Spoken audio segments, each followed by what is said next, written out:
সকলোকে সুপ্ৰভাত। ৰাতিপুৱা 5টা বাজিবলৈ 2 মিনিট আছে আৰু উঠি আহি দেখিছোঁ বাহিৰত পূৰা ডাঙৰকৈ বৰষুণ দি আছে। বৰষুণৰ বতৰত আচলতে উঠিবলৈ খুব এলাহ লাগে, কিন্তু উঠিবতো লাগিবই। বেটাৰো স্কুল আছে, হাজবেণ্ডৰো অফিচ আছে। তাৰ মাজতে ঘৰৰ কামবিলাক লৰালৰিকৈ কৰি ল'লোঁ আৰু অলপ সময় বৰষুণটো এনজয় কৰিলোঁ। ভাল লাগে বৰষুণৰ বতৰত, গৰমত। আৰু এইফালে মই নিজৰ কাৰণে ৰাতিপুৱা ফ্ৰেছ হোৱাৰ পাছত একাপ এনাৰ্জি ড্ৰিংক ৰেডি কৰি ল'লোঁ। কেঁচা হালধি লৈ লৈছোঁ আৰু অকণমান কুহুমীয়া পানী। আপোনালোকেও ট্ৰাই কৰিব পাৰে, পেটৰ কাৰণে খুব ভাল হয়। মই আচলতে একাপ খোৱাৰ পাছত নিজকে খুব ফ্ৰেছ অনুভৱ কৰোঁ। আৰু তাৰ মাজতে এইফালে ব্ৰেকফাষ্টটো ৰেডি কৰি লৈছোঁ।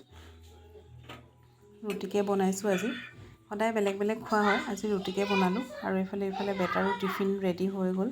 তাৰ কাৰণেও টিফিন ৰেডি কৰি ল'লোঁ লৰালৰিকৈ। আমিও ব্ৰেকফাষ্টটো কৰি ল'লোঁ। এইফালে বেটাইও খাই আছে। তাক স্কুলৰ কাৰণে পূৰা ৰেডি কৰি খুৱাই দিছোঁ আৰু এইফালে সি ৰেডি হ'ল। আৰু ফাইনেলি সি আহি স্কুল পালেহি। ৰাতিপুৱাৰ সময়খিনি আচলতে খুব ব্যস্ততাৰে পাৰ হয়। তাৰ মাজতে আপোনালোকৰ লগত অকণমান শ্বেয়াৰ কৰিলোঁ মোৰ ৰাতিপুৱাৰ সময়খিনি কিদৰে যায়। আজিলৈ ইমানেই, বাই।